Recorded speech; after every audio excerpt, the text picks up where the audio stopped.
What up? I'm Allisun. Welcome if you're new here, welcome back. If you're returning, thank you so much for clicking on this video and being a part of my life.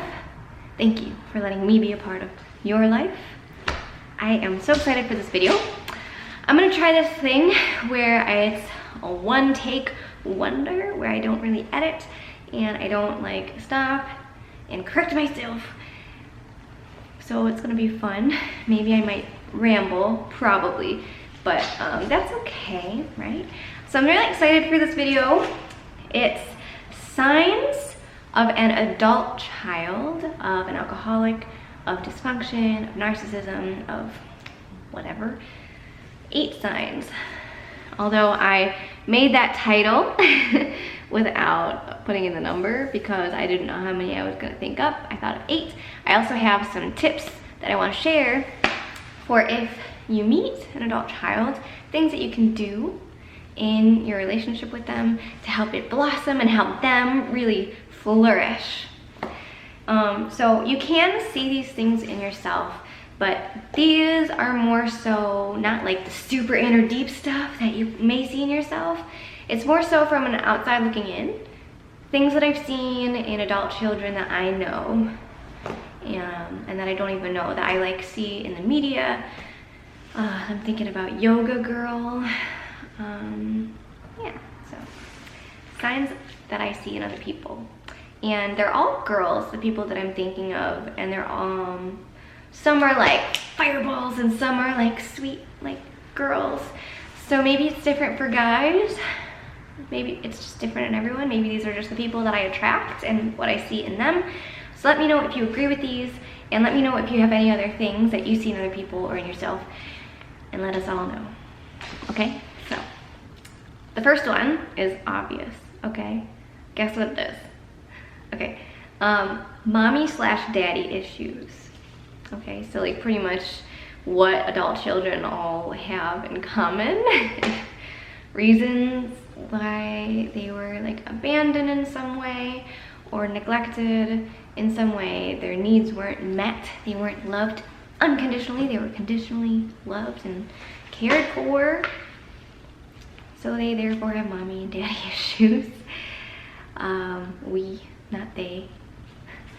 So notes I wrote here are, when you ask or talk about their family, they have a short but negative answer. Most I know won't talk at length. Don't talk, don't trust, don't feel. But others, on the flip side, overshare about their stuff. But yeah, most people that I meet, or like they'll say like, oh yeah, my dad, you know, he just does coke with his girlfriend and I don't really see him much. Some are like, yeah, my mom, blah, blah, blah. And some are like, blah, here's the story of my problems. And then, you know, I'm thinking maybe more so kind of unhealthy ones. Others are probably more like, you know, this is how it is and that's that.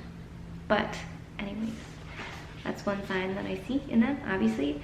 A second big sign of an adult child are toxic relationships that they won't let go of. So if they're in a relationship that obviously has problems, that, you know, they tried to work around at first, but they just kept getting worse, and then they are just desensitized to how bad things are in their relationship are. But from the outside looking in, you're like, whoa, you guys are having a lot of problems, or like they're literally, I don't know, bad. From the outside in, you just want to be like, oh my gosh, leave the relationship, you deserve so much better. And it's like really sad seeing you be treated that way. But on the inside, they're like, they don't see it that way. They see the love that they have for that person and are blinded to the reality of like what that's doing to their soul. And maybe it's because they have a history of not being loved and handled as fragile, precious, deserving creatures that they are. Okay, so 2, toxic relationships. I'm gonna make a video all about toxic and healthy relationships coming up. That was requested. Also, share your requests with me. I love to make videos that you guys actually want to see. So a third sign of an adult child are that they're super empathetic and caring and great listeners. I don't know. I'm so hard on myself, but I don't see this unless it's like something that I have to practice, is being a really great listener, because I'm like all up in my head and dissociating sometimes and whatever. But I am very caring and empathetic, and all adult children are. I think everyone has a hard time being a great listener sometimes, just because we live in such a chaotic world. But we're all very empathetic and caring. So if someone is like really good at listening to you and what you have going on, maybe it's because they weren't given that as children, and therefore they want to heal that bit of themselves by giving it to other people. Or maybe they were always listening to their parents and not being the ones listened to, and so they're just good at that. So good listeners, super caring and empathetic. Yeah. Number 4 is wise. Wisdom. Most people learn by old age. They already know deep in their soul. Another little note that I made is, if only they would take their own advice, because they're very wise about things going on in the world, but when it comes to helping your own problems, you know, it's like a whole different game of giving yourself that wisdom. It's like, you know it, but you know, you want to live in the unconscious ways that you've been living, just because it's easier. Changing is hard. Okay, number 5. So, yeah, if someone's really wise, you're like, oh, maybe they're an adult child. Maybe they're just born with it. Maybe it's Maybelline. Okay, number 5. Will disappear sometimes. MIA, question mark? Marco, question mark. Polo. Going through a hard time. It usually means they're going through a hard time, either in the environment that they're in, like they're actually experiencing something hard, or just within themselves. They're like healing or feeling sad or something. A lot of the adult children that I know will just go MIA. And I'm like, friend, where are you? What are you doing? And it's sad because they're like stuck in the hurricane of their life or their inner emotions. And I just want to be like, come here, let's hug it out, let's talk, you know, or you talk and I'll listen, because I'm a listener instead of a talker sometimes. Unless I'm in front of a camera, then I talk a lot. Okay. Number 6, super insecure. A couple things that I wrote on my hand that I washed off, but that I didn't write down, I'm gonna say before I forget, are they're insecure about their wisdom, going back to number 4. So when they're giving advice to people, they often sugarcoat it. They're like telling you like, I think maybe blah, blah, blah, but they're like insecure about it. They'll sugarcoat the advice, even though deep down they're like, leave that relationship, or like, shut up, stop complaining, or you know, something. They have like the wisdom in their head, but they'll sugarcoat it because they're insecure about maybe if they give you the right advice, you not liking them anymore because they were loved conditionally growing up. And what was the other thing? They're insecure about, when will other people not like me anymore? Like, they like me right now, but when are they gonna find out that one thing and not like me anymore? So they're insecure about being loved unconditionally, about being good enough, insecure, maybe secretly, but definitely. So maybe they like put on this brave face, but like you can see it in the cracks of them, of their soul, if you look closely. They may have just obvious anxiety, like myself. I'm just so anxious. I'm like always worried about something, and my friends are like, it's fine, and I'm like, ah! It's just, I don't want to say it's who I am. I don't want to affirm that, but I'm a Pisces, adult child. I don't know, I'm anxious. It's hard to let that go. Affirmations, maybe I should try that. I don't know, it's been a weird time. It's getting better. Hopefully I can heal through that and let you guys know how I do things. Anyways, they feel responsible for your happiness, maybe. Then they get mad when others don't overcommit to them back and like take care of their happiness. I don't know if that goes into insecure, but I wrote that down. They look outside of themselves for love and security. So maybe if you're not happy, the insecurity is that they aren't good enough for you. They aren't like enough to make you happy.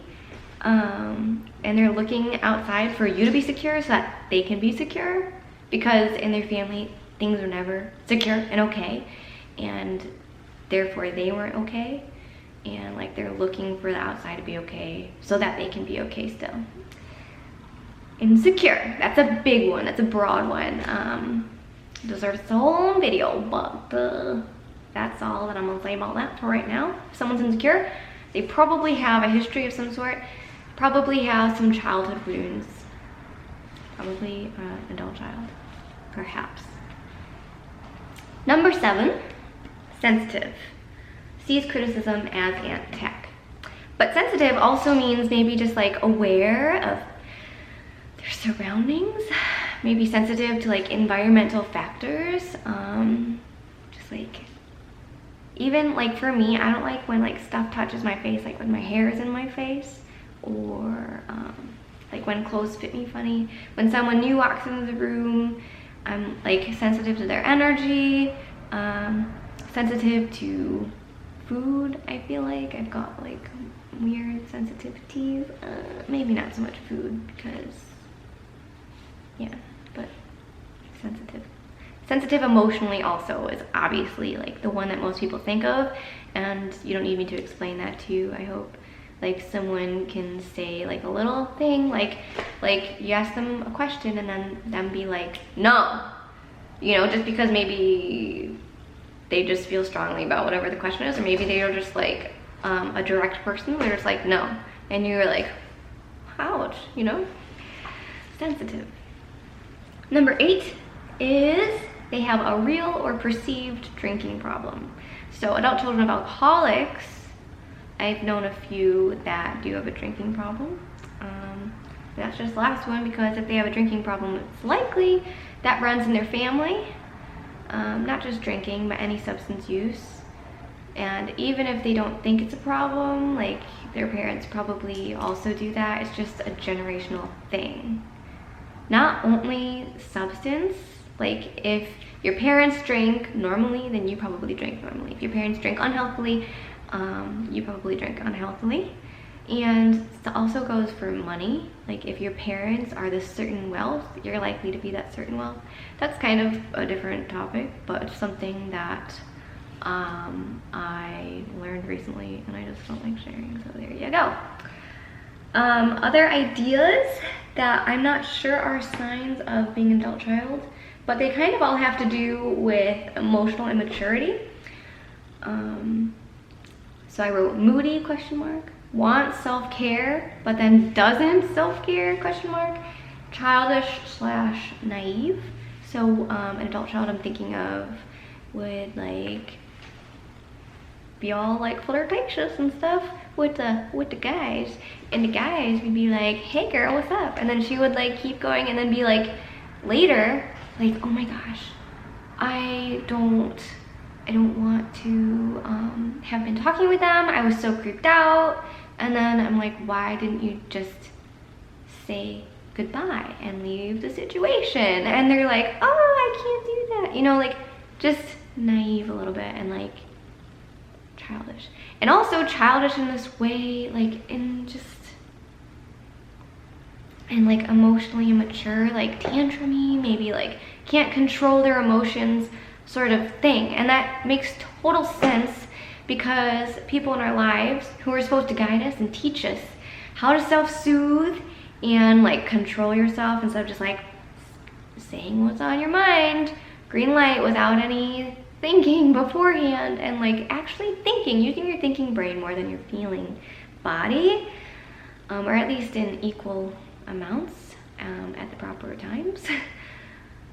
Are the people who are supposed to teach us how to do all that used a substance or exploited other people to regulate their emotions. They didn't properly do that themselves. So, makes sense. So if you see these signs in someone that maybe you just met, or in a friend that you're like, I wonder about this friend, it's possible that they are an adult child. So, what do we do? I also wrote that these are my favorite people. They're so caring and, you know, fun. They are fun. Yeah, they're just my favorite, that's all. So like, it's not a bad thing. Break the stigma of being an adult child, because there's a lot of us out there, and it's fine. It's fine to not have your crap together, and it's fine to have issues. It's okay, you know, let's not be mad about it and take it out on people who are unhealthy themselves and have issues like an addiction that controls them, or has a personality disorder. That's so sad. Like, let's not be angry forever. Let's just find healthy boundaries so that we can be okay, and then have the intent to heal and be happy and move on. But it's okay to be an adult child. They're great people. Y'all are great. The people that you're looking, are they adult children? They're great. I'm great. So tips for being in relationships, romantic, friendship, or otherwise, working relationship. Tips is ask them how they're really doing often, because it probably fluctuates just like everyone. Not everyone. Some people are like grounded and like steady, and I'm like, whoa, how do you do that? But ask them how they're really doing often, and then, key part, listen. Really listen to them. Give them that space. And let that intimacy bring down walls over time. You know, because at first they may not be comfortable getting vulnerable with you and telling you how they're really doing. But if you offer that, then one day maybe they'll be like, oh, okay, I actually do want to tell you. And then, you know, over time your relationship will grow, and it can be scary for that to happen on both parts, you know, because you don't know what other people need all the time, and you try your best. Sometimes you make mistakes, but just, you know, listen to them. Listen to them. If you ask how they're doing, or if they're just talking, listen and allow them something to tell you, to open up, to heal, you know. Just listen to them. Direct communication.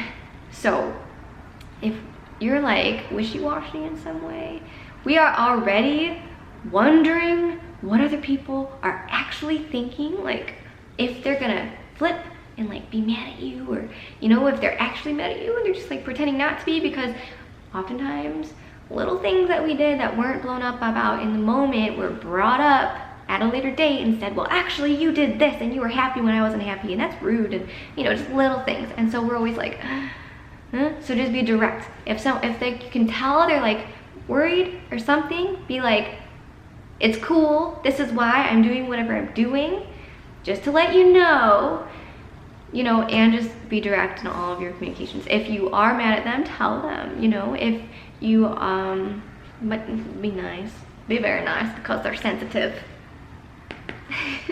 But yeah, just being very direct, that's really important. Validate them, even though it's nice if like they can validate themselves. Validate them. Be like, I love being together, I love hanging out, I love talking, even if, you know, it feels awkward to say that stuff out loud. Like, learn to actually say that. Just be like, I like you as a person, and I just want to let you know, and say that to them over and over.